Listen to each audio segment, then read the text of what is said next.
ओम नमो भगवते वासुदेवाय। ओम नमो भगवते वासुदेवाय। ओम नमो भगवते वासुदेवाय।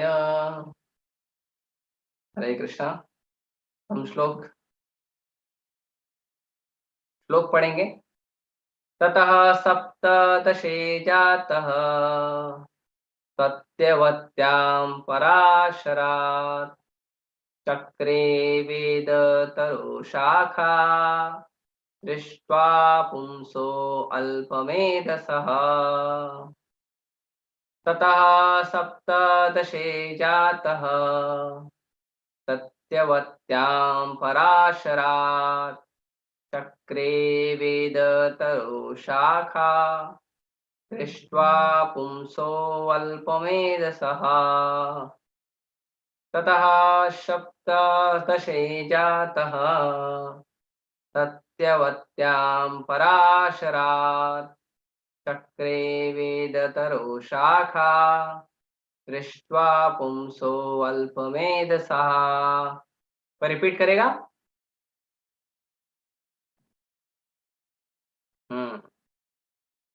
यस माता जी। हरे कृष्णा प्रभु जी। प्रभु जी श्लोक स्क्रीन पे देखना है। एक मिनट।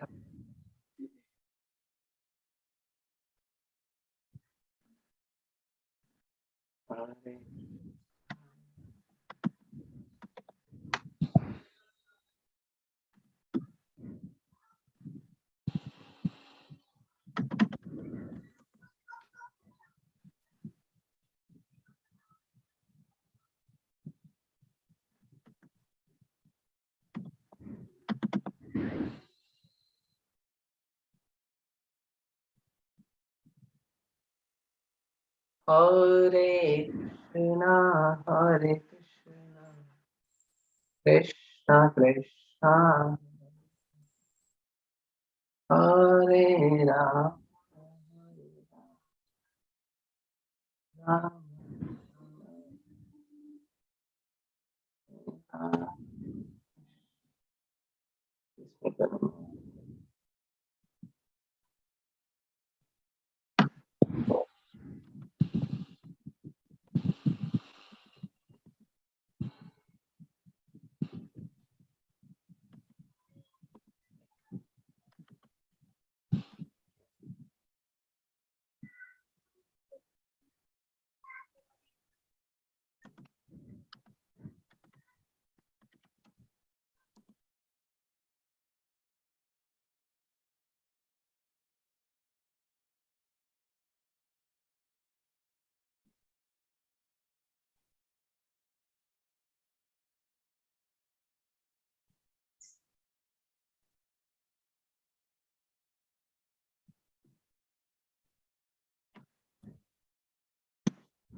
यस, दिखाई दे रहा है आपको?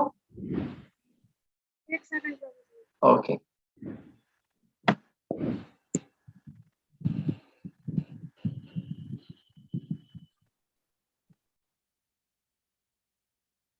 यस प्रभु जी।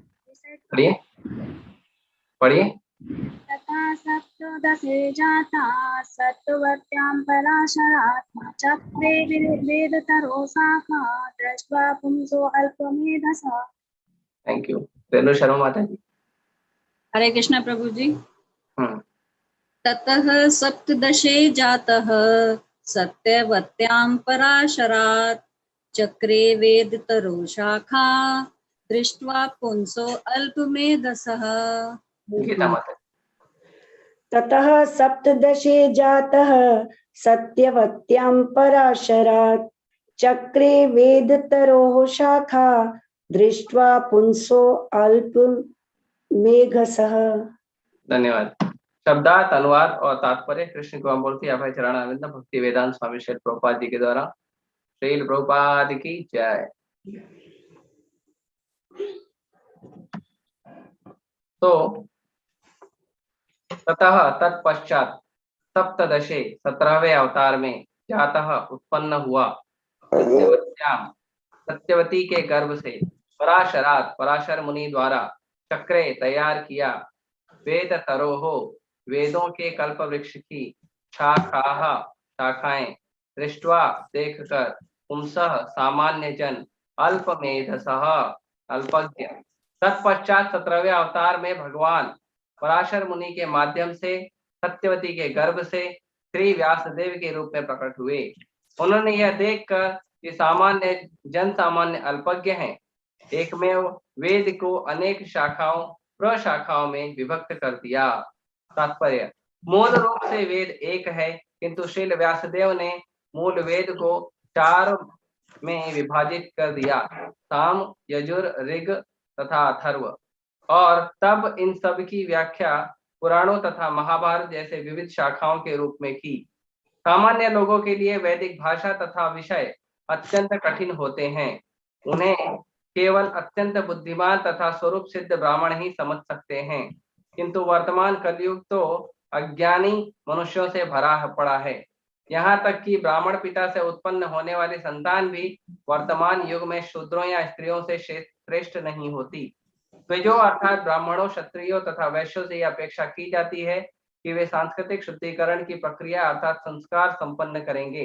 किंतु वर्तमान युग के बुरे प्रभावों के कारण तथाकथित ब्राह्मण तथा अन्य उच्च वर्ग के लोग वे सुसंस्कृत नहीं रह गए, वे द्विज बंधु कहलाते हैं।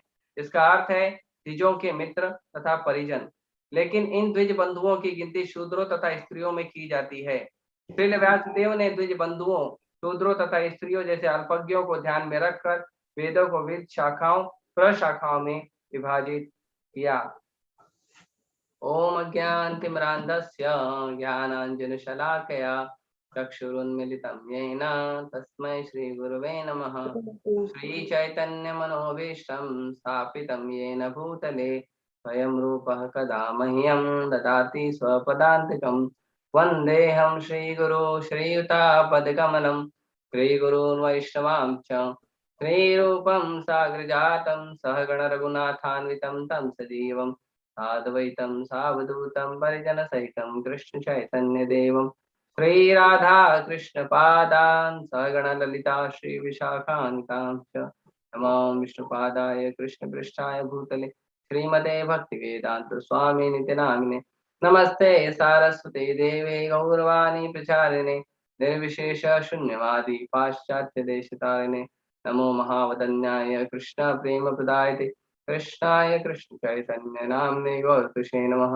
हे कृष्ण करुणा सिंधु दीन बंधो जगत्पते गोपेश गोपिका कांत राधा कांत नमस्तुते तप्त कांचन गौरांगी राधे वृंदावनेश्वरी वृषभानुसुते देवी प्रणमामि हरिप्रिये वाञ्छाकल्पतरुभ्यश्च कृपा सिन्धुभ्यैव च पतितानां पावनेभ्यो वैष्णवेभ्यो नमो नमः। जय श्री कृष्ण चैतन्य प्रभु नित्यानंद श्री अद्वैत गदाधर श्रीवासादि गौर भक्तवृंद। हरे कृष्णा कृष्णा कृष्णा हरे हरे हरे राम राम राम हरे हरे हरे हरे कृष्ण। तो बहुत बहुत धन्यवाद आप सभी का जुड़ने के लिए। अब आप लोग सब लोग अनम्यूट कर लीजिए, ये म्यूट कर लीजिए, अनम्यूट। Thank you. तो यहाँ पर देखिए, यहाँ पे श्री व्यास देव जी प्रकट हुए हैं और व्यास देव जी के बारे में वृत्तांत बताया गया है कि व्यास देव जी कौन है। व्यास देव जी है पाराशर। पाराशर मतलब, पाराशर का मतलब होता है कि व्यास देव जी जो है वो पराशर के, व्यास देव जी है वो है कौन है, पराशर के पुत्र हैं। तो व्यास देव जी को पाराशर कहा गया है। व्यास देव जी भगवान के अवतार हैं और ऐसा बताया जाता है कि भगवान कृष्ण स्वयं जो है वो व्यास देव के रूप में प्रकट हुए। व्यास देव के रूप में भगवान कृष्ण स्वयं प्रकट हुए और भगवान ने प्रकट हुआ तो जैसे कि पिछले श्लोकों में मैंने चर्चा किया था कि भगवान जब प्रकट होते हैं तो भगवान प्रकट होते हैं किसी उद्देश्य को लेकर, ऐसे ही बिना उद्देश्य के नहीं आते। भगवान का उद्देश्य शास्त्रों में पहले से वर्णित रहता है, पहले से बताया गया रहता है कि भगवान इस कारण से आएंगे, इस घर में जन्म लेंगे, ये उनके माता पिता होंगे, ये कार्य करेंगे, ये उनका कार्य क्षेत्र होगा, उनका मिशन ये होगा, सब कुछ वर्णन पहले से रहता है। तो यहाँ पे भगवान व्यासदेव के रूप में जब प्रकट हुए तो उसका भी वर्णन पहले से हुआ है। अब यहाँ पे भगवान व्यासदेव के रूप में प्रकट हुए तो वर्णन आता है कि व्यासदेव जी जो हैं उन्होंने क्या किया। उनका कार्य था कि वेदों को 4 भागों में विभाजित करना। पहले वेद मतलब एक ही चीज होती है। सबसे पहले वेद का अर्थ समझना चाहिए। वेद शब्द का अर्थ क्या है? वेद शब्द का अर्थ है ज्ञान। वेद का मतलब होता है ज्ञान। जो भी ज्ञान, जो भी चीजें हमें आध्यात्मिक जीवन में हमें ज्ञान देती हैं, वही केवल ज्ञान कहलाता है। जो आध्यात्मिक जीवन में हमें आगे नहीं बढ़ाता वो ज्ञान नहीं है, वो अज्ञान है। इसीलिए जब हम प्रार्थना करते हैं गुरुजनों का तो हम क्या पढ़ते हैं? ओम अज्ञान तिमिरा अंधस्य, कि हमको अज्ञान से उन्होंने बाहर निकाला। ऐसे कैसे अज्ञान से बाहर निकाला? अरे हमने किया है BTech, MTech, MCom, BCom, BA, बहुत सारा हमने पढ़ाई किया है। इतना सारा पढ़ाई किया तो ज्ञान तो अर्जित किया ना। फिर कैसे आप बोल रहे हो कि गुरु ने हमको अज्ञान से निकाला? जब हमने ज्ञान अर्जित किया है तो गुरु ने अज्ञान से कैसे निकाला? तो उसका मतलब है कि ज्ञान का अर्थ है कि जो हमें आध्यात्मिक उन्नति दे, जो हमें आध्यात्मिक चेतना दे, उसको ज्ञान कहते हैं। बाकी चीजें ज्ञान नहीं है। इसीलिए 2 विद्या कही जाती है, एक होती है जड़ विद्या, एक होती है चेतन विद्या। तो जड़ विद्या होती है वो ज्ञान नहीं होता, वो अज्ञान होता है। क्योंकि कितना भी पढ़ाई कर लेंगे तो फंसे किस में रहेंगे? मैं शरीर हूं, मैं इंसान हूं, मैं पुरुष हूं, मैं स्त्री हूं, मैं भारतीय हूं, मैं डॉक्टर हूं, मैं लॉयर हूं, मैं इंजीनियर हूं, इसी चीज में पड़े रहेंगे।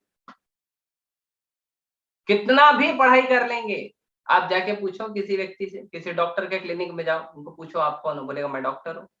नहीं, दूसरा कुछ बता, नहीं मैं इंसान हूँ, और कुछ, मैं किसी का पिता हूँ, मैं किसी का पति हूँ, मैं भारतीय हूँ, मैं मनुष्य हूँ,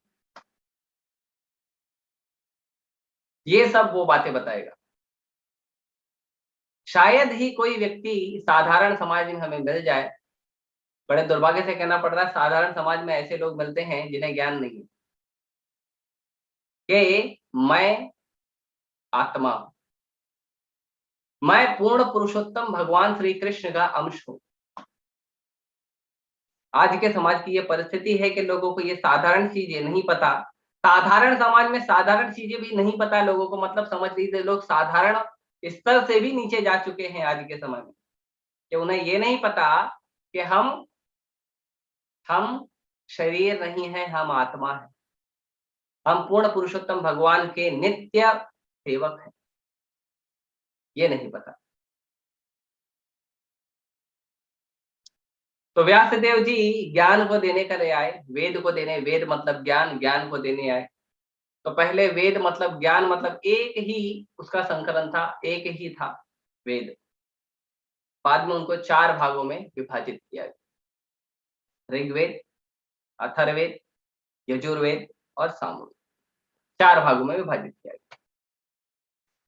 लेकिन उसके बावजूद वेदव्यास जी ने 4 में भाग कर दिया, है ना। देवकीनंदन प्रभु एक बार लेक्चर में बता रहे थे कि क्यों 4 भागों में बांटा है। बताते थे कि पहले के समय के लोग क्या करते थे, जब बच्चा ज्यादा खाना ले लिया है और खा नहीं पा रहा है तो उसको छोटे छोटे टुकड़ों में कर देते थे। बोलते थे ये तुम्हारी मम्मी का है, ये तुम्हारे पापा का है, तुम्हारे भैया का है, तुम्हारी दीदी का, सबका एक एक हिस्सा खा लो, है ना।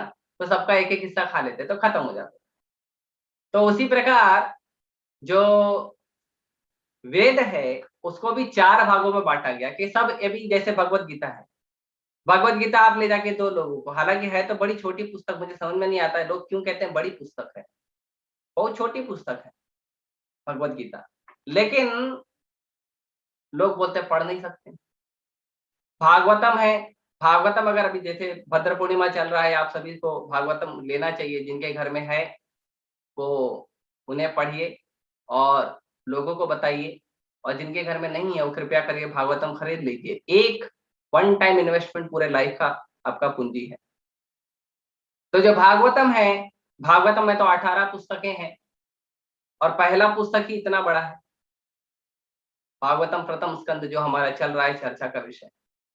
तो लोग टेंशन में आ जाते हैं, पुस्तक देखते हैं टेंशन में आ जाते हैं, अरे इतना बड़ा कौन पढ़ेगा, आप पढ़ेंगे? नहीं नहीं, हम नहीं पढ़ेंगे, मना कर। तो जो भागवतम है वो बड़ा कहते हैं लोग, हालांकि उससे ज्यादा हमारा पूरा भागवतम सेट जितना बड़ा है ना, उससे ज्यादा पुस्तकें तो वो लोग एक कोर्स के लिए पढ़ाई करते हैं। यदि आप लोगों को पता होगा, चाहे वो कॉमर्स में पढ़ाई करने वाला हो, चाहे साइंस में पढ़ाई करने वाला हो, चाहे इंजीनियरिंग पढ़ाई करने वाला हो, उससे ज्यादा पुस्तक पढ़ता है वो, सिर्फ एक सेमेस्टर के लिए, एक साल के लिए ज्यादा से ज्यादा। लेकिन फिर भी अच्छा, क्यों वो कम लगता है, ये ज्यादा लगता है? इसीलिए क्योंकि उससे हमको रोटी कमानी है, उससे हमको अर्थ मिलने वाला है ना, इससे तो ज्ञान मिलने वाला है। अब ज्ञान समझने की लोगों की बुद्धि नहीं है। वेद जी को पता था। वेद जी ने क्यों लिखा? तो श्लोक आता है श्रीमद् भागवत महापुराण में कि क्यों लिखा उन्होंने। तो श्लोक आता है, मुकेश कुमार जी कह रहे हैं अकाउंटेंसी। हाँ, अकाउंटेंसी में बहुत सारा है, मैं भी अकाउंटेंसी किया हूँ। तो अकाउंटेंसी में फर्स्ट सेकंड थर्ड 3 अकाउंट होते हैं, फिर टैक्स होता है, फिर इकोनॉमिक्स होता है, हाँ बड़े बड़े होते हैं। तो जो वेद जी ने देखा, क्या देखा वेद जी ने? वेद जी ने देखा प्रायण अल्प आयुषः कलौ अस्मिन् युगे जना। ये कलयुग के लोग कैसे हैं? प्रायण अल्प आयुषः, इनके आयु कम है। सत्य युग में 1 लाख वर्ष आयु थी, लोग 60,000 साल तक तपस्या ही करते थे।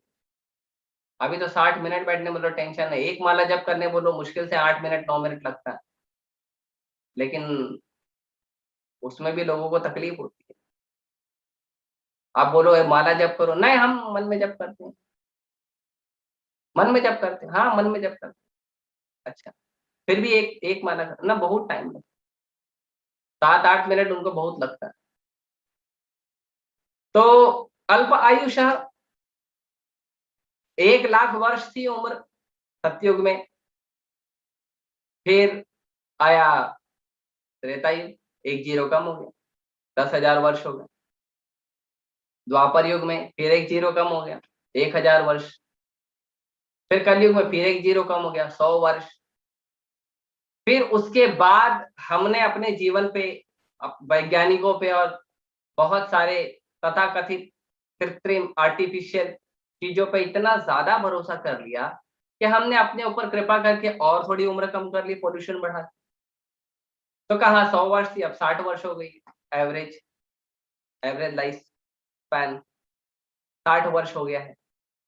अब 60 वर्ष लोग मुश्किल से जी रहे हैं, और कोरोना की कृपा होती है तो पता नहीं कब चले जाए। तो कोई भरोसा ही नहीं है। तो वेदव्यास जी जानते थे कि इनकी उम्र कम है, प्रायण अल्प आयुष्य कलोस्मिन् युगे जना, आगे मंद सुमंद मतयो मंद भाग्य उपदतः, मंद होंगे लोग, आलसी होंगे, मंद आलसी होंगे वो लोग, आलसी आलस में रहेंगे। आप देखिए किसी को बोलिए सुबह जल्दी उठना चाहिए, भक्ति करना चाहिए, अरे कितने बजे उठना चाहिए? ऐसे तो ब्रह्म मुहूर्त के पहले 4 बजे उठना, 4 बजे, 4 बजे, 2 बजे तो सोता हूं मैं, 2 बजे तो सोता हूं, तो 4 बजे कैसे उठूंगा? हाँ, आलसी है लोग, रात पे देर तक जागेंगे, 1 बजे 2 बजे सोएंगे, आलसी है, आलस पकड़ के रखा है। मंद सुमंद मतयो, ठीक है, कोई बोलेगा अरे आलसी है तो बुद्धि से कमा ले, बुद्धि का तो उपयोग करेगा ना भाई। कोई आलसी है कुर्सी पे बैठा अपना दिमाग लगा के काम कर लेगा, नहीं नहीं, सुमंद मतयो, उसका बुद्धि भी कम है। अच्छा, आलसी है, बुद्धि भी कम है, तो कोई बात नहीं, अरे सब लोग अपने अपने कर्म से अपना अपना भाग्य लेकर आते हैं, तो हम क्या करेंगे, भाग्य के भरोसे जी लेगा। हाँ सही बात, लेकिन व्यासदेव जी कहते हैं मंद भाग्य, भाग्य भी मंद है उसका। देखिए क्या परिस्थिति है हम जैसे जीवों की, हम लोग को लगता है we are very much powerful scholar, लेकिन भागवतम बताता है हमारी परिस्थिति क्या है। एक तो उम्र कम है, ऊपर से आलसी, उसके बाद बुद्धि कम है, उसके बाद भाग्य भी नहीं है। कहाँ सोने चांदी में खाते थे लोग, और कहाँ प्लास्टिक और थर्माकोल में जीवन जी रहे हैं। मिट्टी का बर्तन भी बहुत महंगा मिल रहा है, कम से कम कुछ नहीं मिलता था, लोग मिट्टी के बर्तन में पत्तल में तो खा लेते थे, अब मिट्टी और पत्तल में खाना लोगों के लिए महंगा हो गया है। जर्मन और स्टील में जीवन बिता रहे हैं, ये परिस्थिति है। मंदभाग्य, ठीक है, वो उम्र कम है, वो आलसी है, बुद्धि कम है, भाग्य नहीं है, आपस में मिलजुल के जीवन बिता लेंगे अच्छे से, नहीं, उपद्रतः, हमेशा रेडी रहेगा झगड़ा करने के लिए। आप देखिए ट्रेन में जाइए, बस में जाइए, ट्रेन बस छोड़ दो, घर में ही देख लीजिए, आपने एक सामान कहीं रखा है और आपका भाई बहन मम्मी पिताजी कोई भी व्यक्ति उस सामान को उठा के बस थोड़ा सा दूर दूसरी जगह रख दे, बस अब देखो क्यों रखा, रखा तो बताया क्यों नहीं, पूछा क्यों नहीं हाथ लगाने के पहले, ना होता होगा, क्षमा कीजिए, आप लोग वैष्णव भक्त हैं, आप लोग के घर में नहीं होता होगा, पर साधारण देखा गया है कैसा होता है, हमेशा रेडी रहेगा झगड़ा करने के लिए, ये बस किया क्यों ऐसा। ट्रेन में बस में जाइए, आपका मान लो आप हो सकता कहीं और देख रहे हो, बीच में वो व्यक्ति का चेहरा हो, उसको समझ में नहीं आया कि आप कहीं और देख रहे हो, उसको नहीं देख रहे हो, वो तुरंत गुस्सा है, देखता क्यों भाई, क्यों देख रहे हो मुझे, क्या प्रॉब्लम है। हमेशा आप देखिए कलयुग में व्यक्ति छोटी छोटी चीजों पे झगड़ा कर रहा है। हमारे सामने भोजन आता है, मिर्ची कम हो गई, मिर्ची ज्यादा हो गई, मीठा ज्यादा हो गया, मीठा कम हो गया, कोई चीज कम ज्यादा हो गई, उसमें झगड़ा हो रहा है। ऐसी परिस्थिति हो गई है आजकल। व्यासदेव जी ने देखा ऐसे लोग, तो उन्होंने कहा चलो ठीक है, वेद को कम से कम 4 भागों में बांट सकते।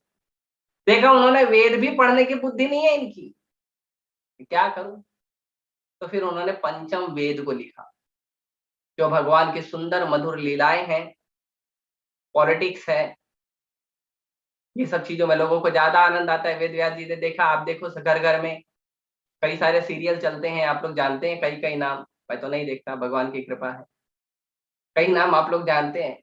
आप देखिए वो सारे सीरियल में क्या दिखाता है, politics, politics, suspense, thriller. Ved Vyas जी ने देखा ये तो पसंद है इनको, इनका टेस्ट है, तो वेद व्यास जी ने कहा कि उसी के अंदर थोड़ा सा सिद्धांत डाल के यही दे दिया जाए, कम से कम लोग यही पढ़ लें। इसको पढ़ेंगे तो आगे बढ़ेंगे। तो रामायण है, महाभारत है, और इसको पंचम वेद के रूप में प्रकट किया उन्होंने कि ये पांचवा वेद है।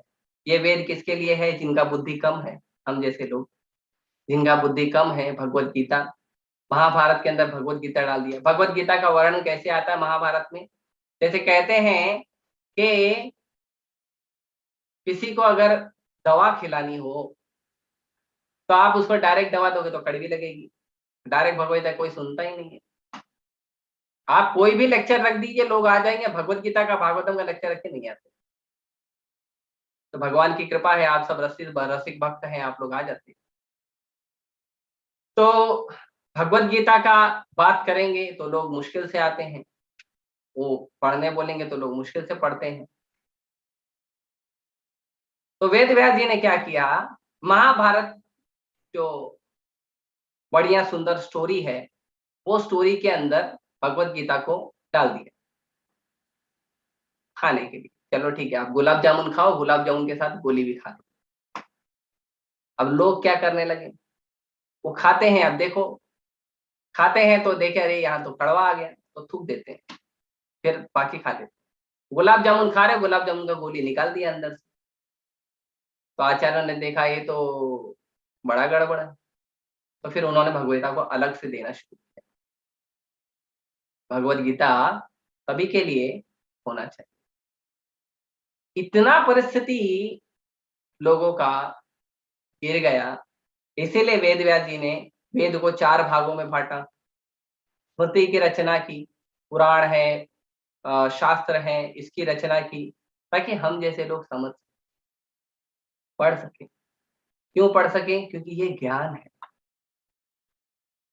बाकी क्या है? बाकी ज्ञान नहीं है। भगवत गीता में भगवान बताते हैं कि ज्ञान क्या है।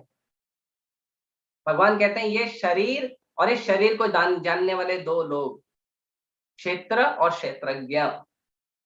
क्षेत्र मतलब ये शरीर, और क्षेत्रज्ञ मतलब 2 लोग। एक जो हर व्यक्ति अपने अपने शरीर को जानता है, मतलब आत्मा, और दूसरे पूर्ण पुरुषोत्तम भगवान परमात्मा।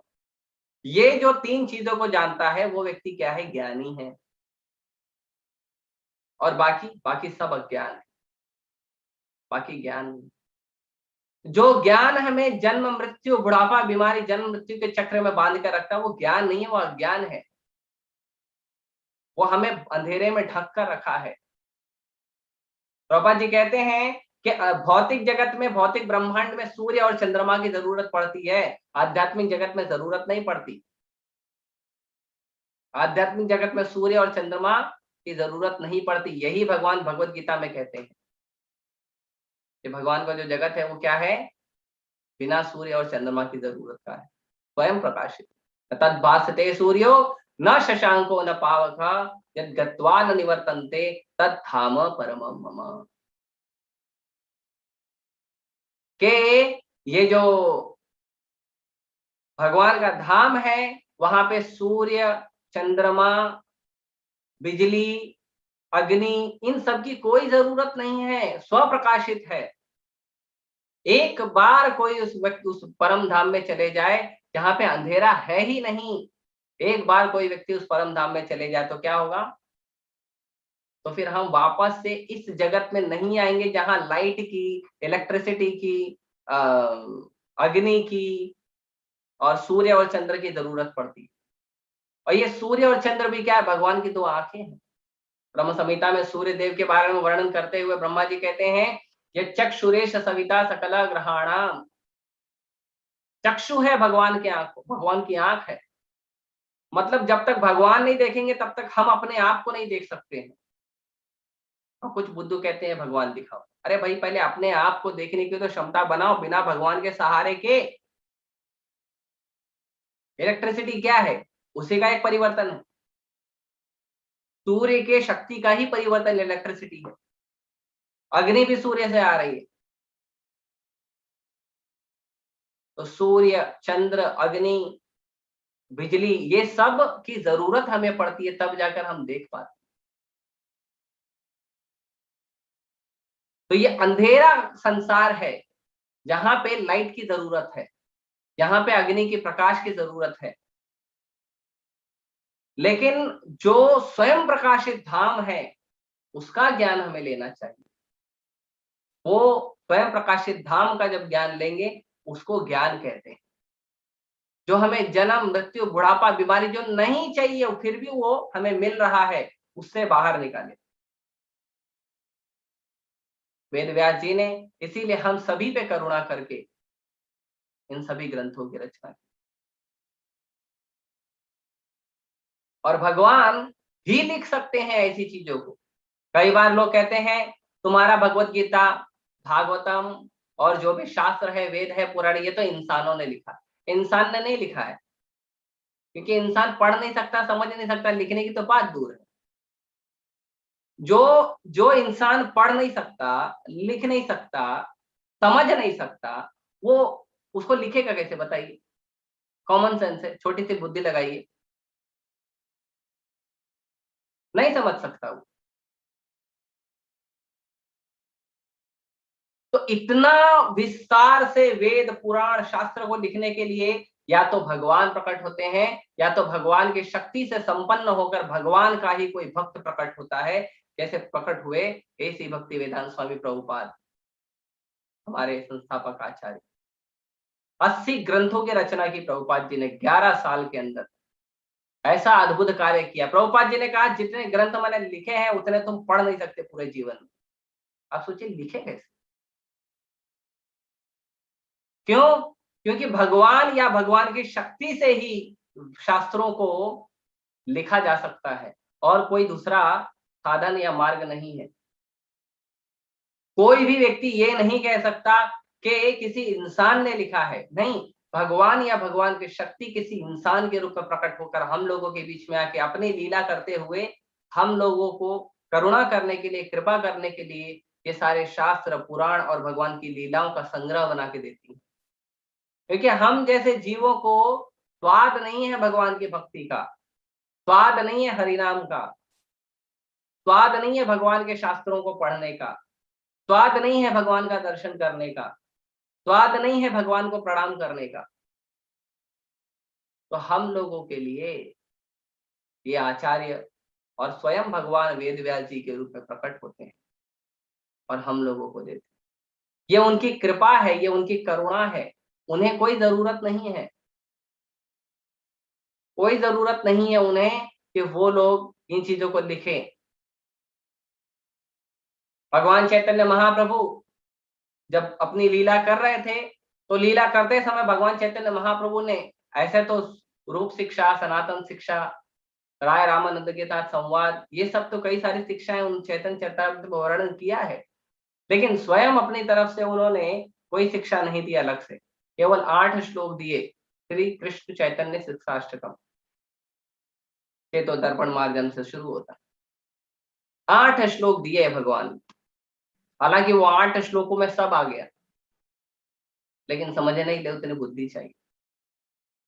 और फिर भगवान ने कहा कि जाइए अपने अपने जितने भी 6 के 6 शिष्य हैं, रूप, सनातन, रघुनाथ दास गोस्वामी, रघुनाथ भट्ट गोस्वामी, गोपाल भट्ट गोस्वामी, ये सभी जितने भी 6 के 6 भगवान के शिष्य हुए, उन सभी शिष्यों को, 6 गोस्वामियों को उन्होंने वृंदावन भेजा, जाके ग्रंथों की रचना करी। ग्रंथों की रचना करी। ग्रंथों के आधार पर हम ये धर्म की स्थापना करेंगे और धर्म का रक्षा करेंगे। कई बार लोग जब धर्म की रक्षा करते हैं तो लोग बोलते हैं अरे आपके इस्कॉन में तो लोग धर्म की रक्षा के लिए कुछ कर ही नहीं। लेकिन इस्कॉन ने जितना धर्म का प्रचार किया उतना और कोई किया हो बताओ? क्योंकि धर्म का प्रचार जो है शस्त्र से नहीं होता, शास्त्र से होता है। किसी भी व्यक्ति को कहो कि 4 कदम चलो और पूछेगा क्यों चलूं, उस चलने के लिए उसको वो ज्ञान चाहिए कि मैं ये 4 कदम क्यों चलूं। किसी व्यक्ति को कहोगे आप कि आप तिलक लगाइए, वो पूछता है क्यों लगाऊं। किसी को कहिए शिखा रखिए, वो पूछता है क्यों रखूं। कलयुग में लोग हेयर स्टाइल रखना पसंद करते हैं, आप उनको बोलो निकाल दो, क्यों निकालूं। लोग स्पोर्ट्स स्टार, फिल्म स्टार, ऐसे बड़े बड़े जो तथाकथित स्टार हैं, वो लोग का एडवर्टीजमेंट देख के, विज्ञापन देख के लोग कपड़े पहनते हैं। जब उन्हें कहो कि वैदिक कपड़े पहनो, पूछते क्यों पहनो? उनको कहा जाता है कि कृष्ण भगवान है। क्यों कृष्ण भगवान है? हम ये बाबा को मानते हैं, हम ये देवी देवता को मानते हैं, हमारा तो वहां पे अलग से अकाउंट चलता है, हम क्यों आपके पास आए? इसका ध्यान देना पड़ेगा। और सनातन धर्म की सुंदरता यह है कि सनातन धर्म तलवार के दम पर नहीं चलता, प्रेम के दम पर चलता। भगवान श्री कृष्ण के लिए क्या कोई असंभव कार्य था? लोगों को भक्ति दे देना और धर्म की स्थापना कर देना। उनके लिए क्या असंभव था कि दुर्योधन को वो भक्त नहीं बना सकते थे? क्या असंभव था भगवान के लिए? लेकिन फिर भी भगवान शिक्षा से, प्रेम से लोगों को आकर्षित करते हैं, क्योंकि भगवान का नाम कृष्ण है। भगवान आकर्षित करके करते हैं, भगवान जोर जबरदस्ती करके नहीं करते हैं, ज्ञान देते हैं। जब अर्जुन कुरुक्षेत्र के युद्ध में विल्डर हो गए, भ्रम में पड़ गए कि हे प्रभु, मेरे को समझ में नहीं आ रहा क्या हो रहा है, कार्पण्य दोषो उपादा स्वभाव पृच्छामि त्वाम धर्म सम्मूढ़ चेता ये श्रेयस्यानिश्चितम ब्रूहि तन्मे शिष्यस्ते हम शादी त्वाम प्रपन्न। हे भगवान, मेरी कृपणता, कृपणता का मतलब क्या है? एक दो शब्द होते हैं शास्त्र में, एक कृपण होता है, एक ब्राह्मण होता है। ब्राह्मण का मतलब जो भगवान को जानने का प्रयास करता है, भगवान को जानता है और भगवान की सेवा करता है, वो ब्राह्मण है। ऐसे ब्राह्मण के लिए श्लोक आता है, जन्मना जायते शूद्रा संस्कारात् भवेत् द्विजा वेद पाठ भवेत् विप्र ब्रह्म जानाति इति ब्राह्मण। कि जन्म से सभी शूद्र हैं।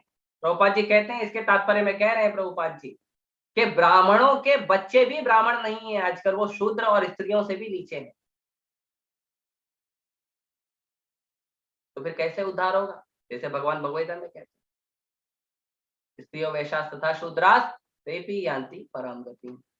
कि भगवान को जानने का जब प्रयास करेंगे, भगवान की भक्ति करेंगे, तब उनको परम गति प्राप्त होगी।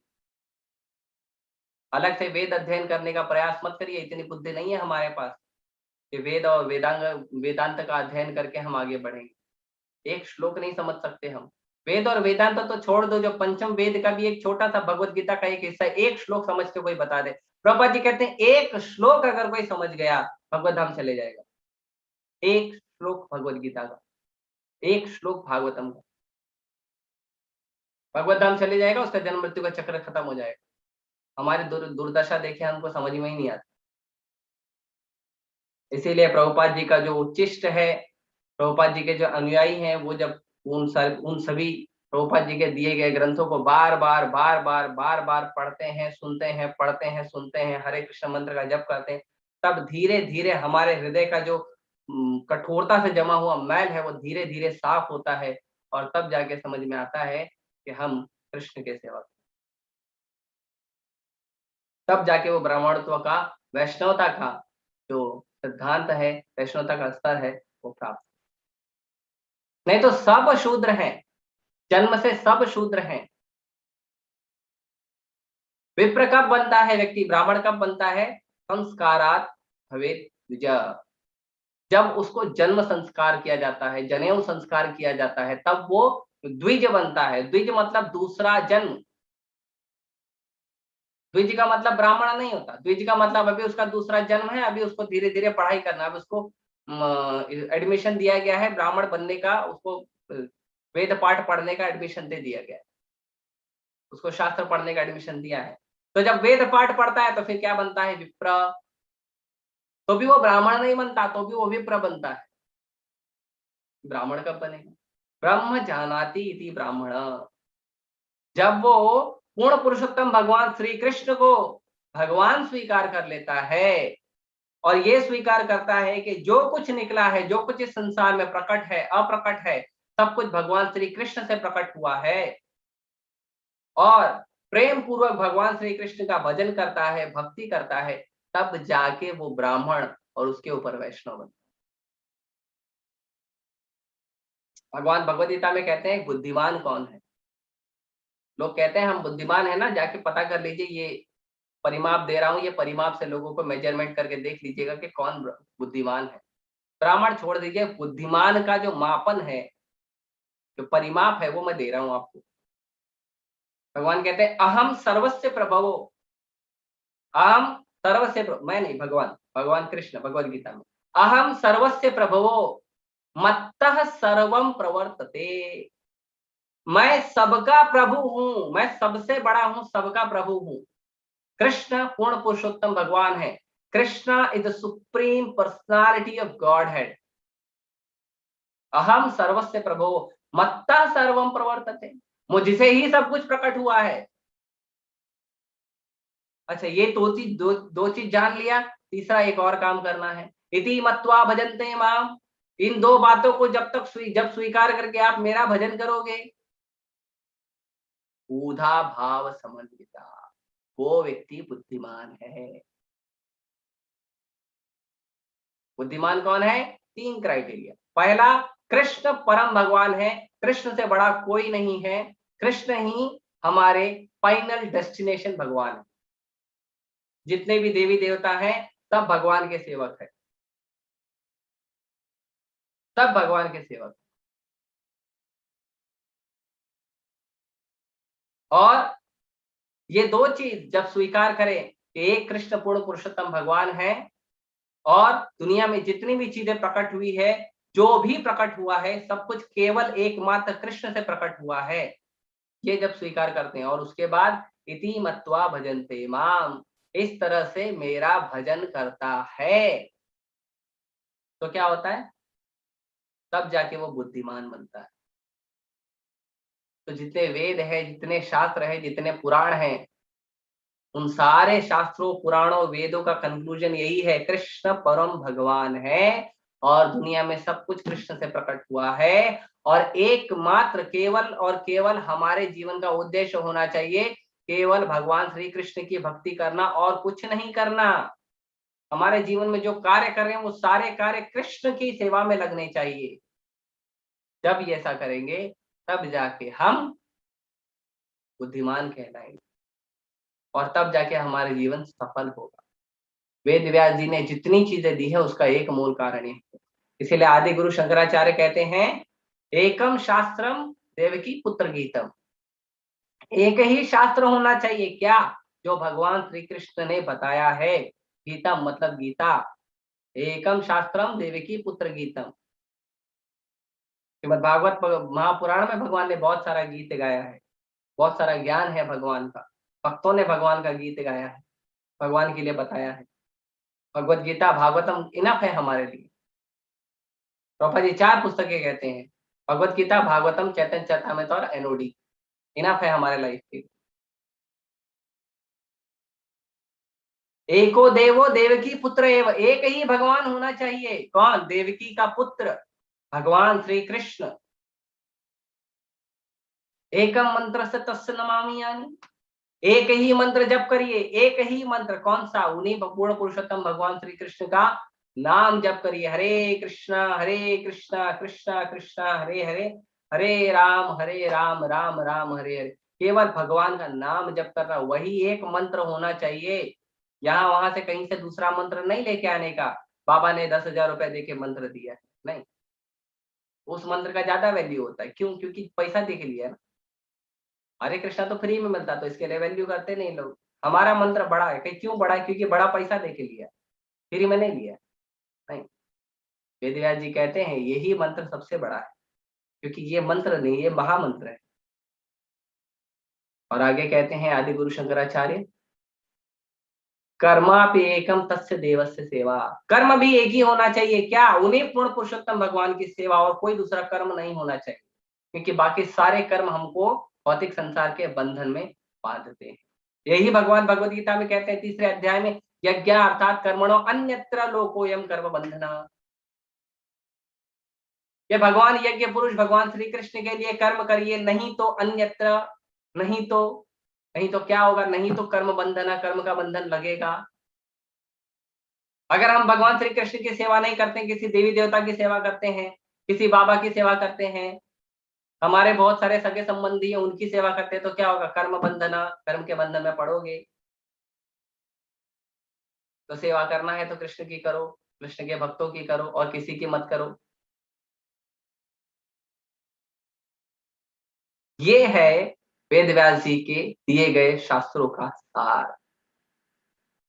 और जब इन चीजों को समझेंगे तब हम हमारे जीवन के असली लक्ष्य पे पहुंचेंगे। नहीं तो हमारा जीवन दुखमय है और बना रहेगा।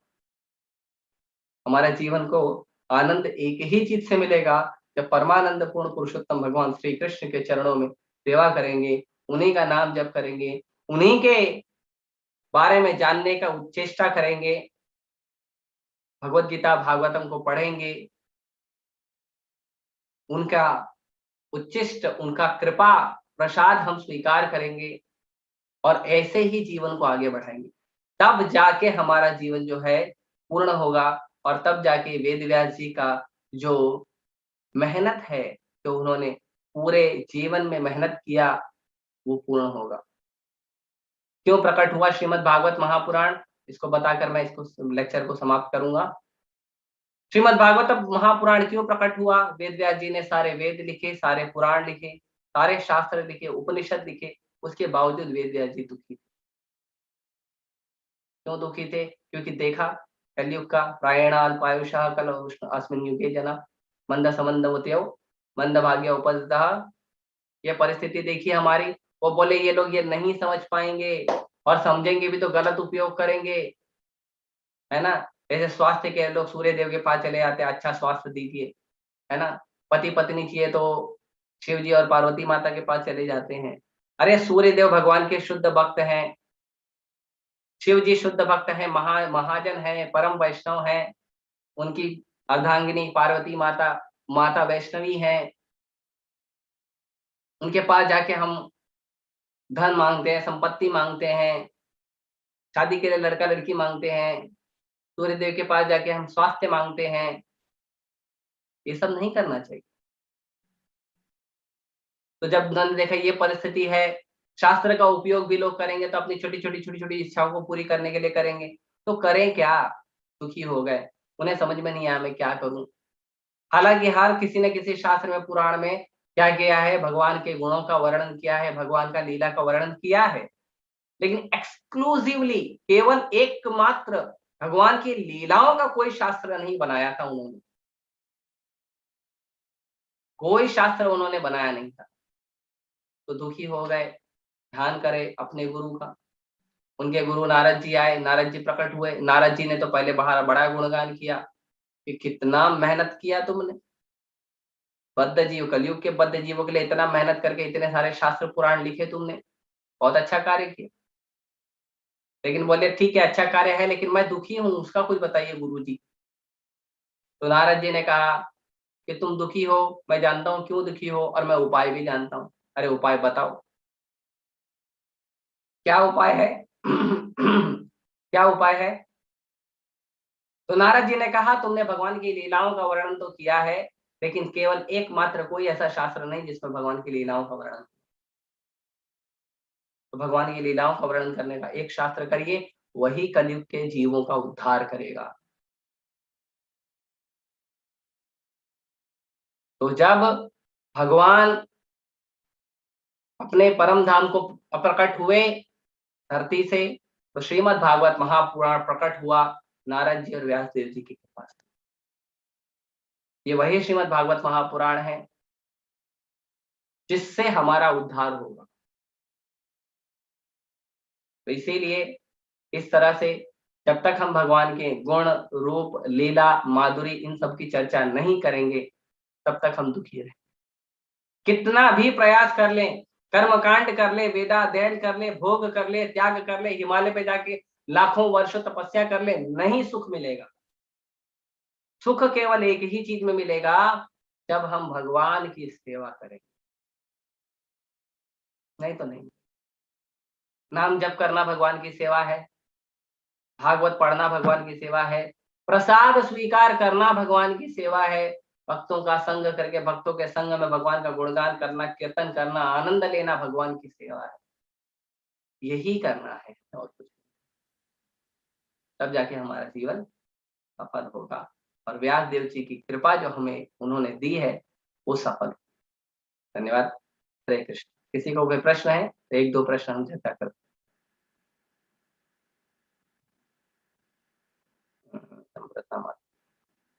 नम्रता माता जी बोली। हरे कृष्ण। हरे कृष्णा। हाँ माता। आप जैसे कह रहे हो ना कि सारा कुछ कृष्ण भगवान के लिए करो, जैसे मैं स्कूल में जाती हूँ तो क्या बोलना, कृष्ण अर्पण? नहीं समझा, फिर बोलिए।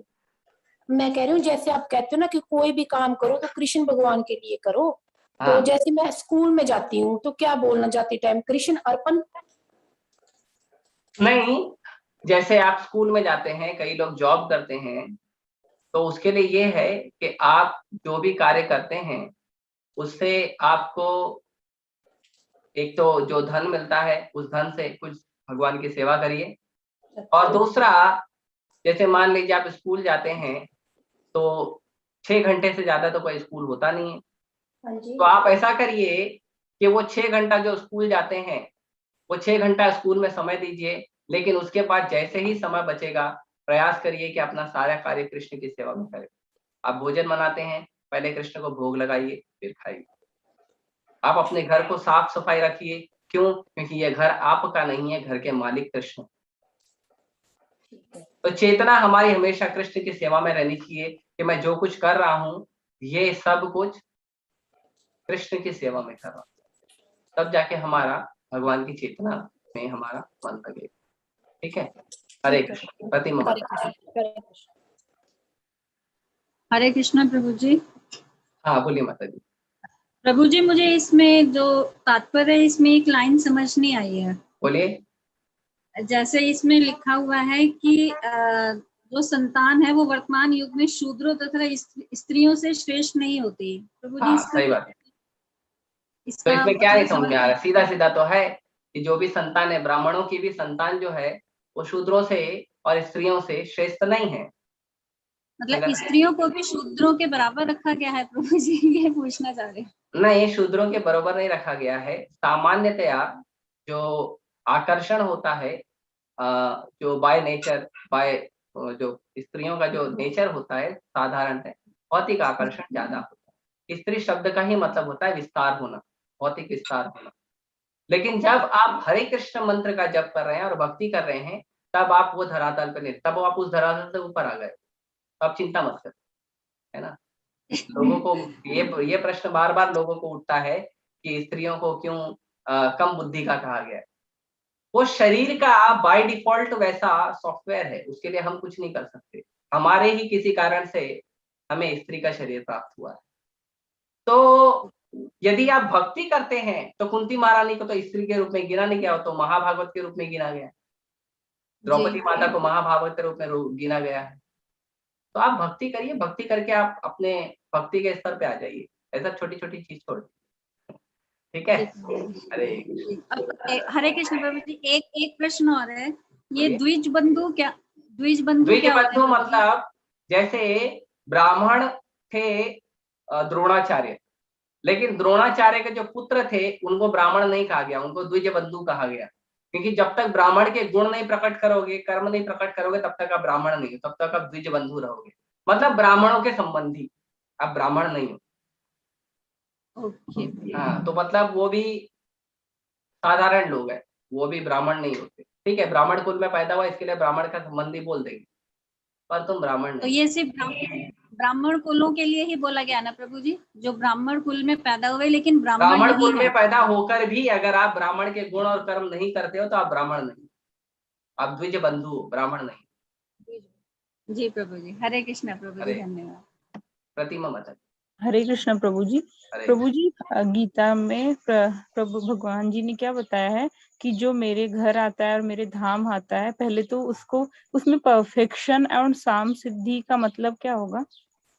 परफेक्शन का मतलब सिद्धि प्राप्त करना। सिद्धि का मतलब होता है कि हमारे जो भी चीजें हैं उसको अचीव कर लेना, हमारा डेस्टिनेशन, फाइनल डेस्टिनेशन को अचीव कर लेना। अचीवमेंट, सिद्धि मतलब अचीवमेंट होता है। हाँ हाँ। तो अचीवमेंट, हमारा फाइनल अचीवमेंट क्या होना चाहिए कि जन्म मृत्यु से बाहर निकलना और भगवान का सेवक बनना। यह हमारा अचीवमेंट। जब इस अचीवमेंट को प्राप्त करते हैं तो हमारा परम सिद्धि होता है। ओके प्रभु जी, हरे कृष्ण। मेधा माता जी। हरे कृष्णा प्रभु जी। यस माता जी। प्रभु जी, जैसे आपने अभी बताया कि जैसे सगे संबंधियों की सेवा से भी हम कर्म बंधन में बंधते हैं, तो हाँ। क्या अगर हम कृष्ण भक्ति कर रहे हैं तो हमें सगे संबंधियों की तरफ से कि कोई वो नहीं करना चाहिए, हेल्प वगैरह उनकी, किस इस चीज को किस तरह से समझे? उनको उतना बुद्धि नहीं है ना, क्या करेंगे। जो व्यक्ति कृष्ण भावनामृत में ट्रेनिंग लिया नहीं है तो उसको बुद्धि नहीं है, इसके लिए वो गलत बोल रहा है। सिंपल। आप कोई भी कार्य करिए, अभी जैसे स्मार्टफोन आया था, नया नया स्मार्टफोन आया था, बच्चे लोग उसमें लगे रहते थे 24 घंटा।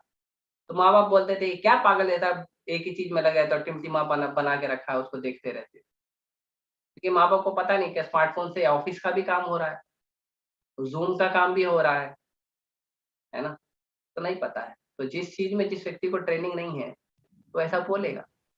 हमें समझना चाहिए कि उस व्यक्ति को ट्रेनिंग नहीं मिली है, उसने सीखा नहीं है, सीखना चाहता नहीं है, तो गलती नहीं सीखा है तो क्या करे। तो वो गलत बोल रहा है, लेकिन आप तो सीख रहे हो, आप तो रोज भागवतम में आ रहे हो, भगवगीता पढ़ रहे हो, माला जप कर रहे हो, तो आपको तो पता है ये चीजें, तो आप चिंता मत करिए। नहीं जैसे भी आप कह रहे थे ना कि जैसे वो कर्म बंधन में बंधेगा अगर सगे संबंधियों की भी सेवा करता है तो हाँ, तो आप आध्यात्मिक कार्य करिए उनके साथ मिलके। उनको कोई कैसे फिजिकल या वैसी जरूरत है अगर हेल्प की और वो भक्ति में नहीं है तो हाँ, हमें क्या वो करना सब चीजें आप दे सकते हैं, वो तो आप किसी को भी देना है। हेल्थ है, ऐसा कुछ है तो आप वो तो हेल्प कर सकते हैं। पर जैसे उनके साथ मिलकर, जैसे आप किसी का संग कर रहे हो तो उस व्यक्ति को संग लो मत, उस व्यक्ति को संग दो। जैसे कोई व्यक्ति आपके साथ मिला, आपके पास आया, घर में बैठा बातचीत कर रहा है, और बातचीत करते करते वो क्रिकेट का बात कर रहा है, बॉलीवुड का बात कर रहा है, अपने सगा संबंधियों का किसी का खींचातानी कर रहा है, किसी के बारे में निंदा कर रहा है ना, तो वो आप सुनो मत।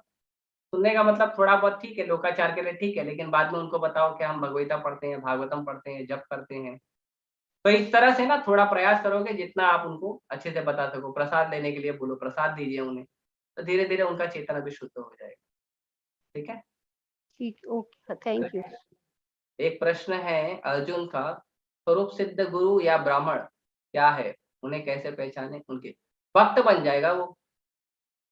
भक्ति करने वाले व्यक्ति जो होते हैं स्वरूप सिद्ध होते हैं, है ना। ब्राह्मण का मतलब ये होता है जो भक्त है, जो भक्ति करते हैं और वो स्वरूप सिद्ध हो जाते हैं।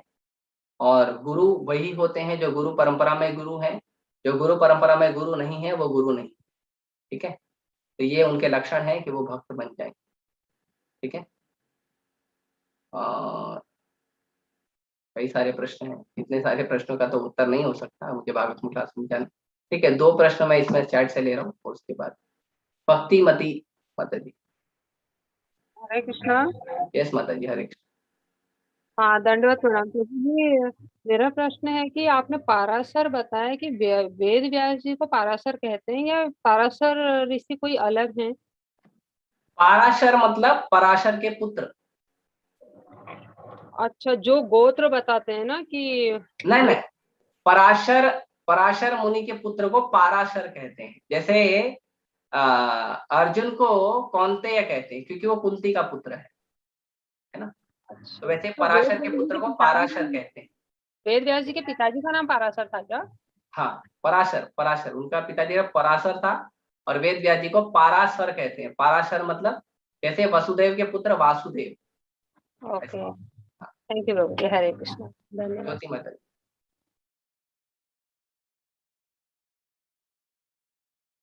बोलिए। हरे कृष्णा। हरे कृष्णा प्रभु जी। बोलिए।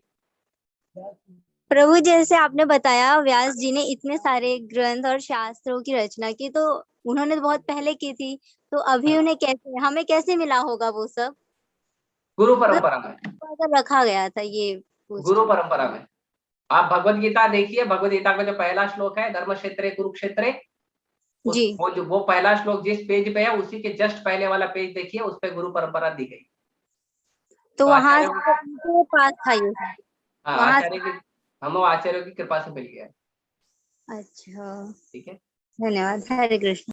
हाँ मैं यहीं समाप्त करूंगा, क्षमा चाहता हूँ कुछ लोगों के प्रश्नों का उत्तर नहीं दे सकता, है ना, तो आज हम यहीं रुके। हरे कृष्णा। श्रील प्रभुपाद की जय। ग्रंथराज श्रीमद् भागवतम की जय।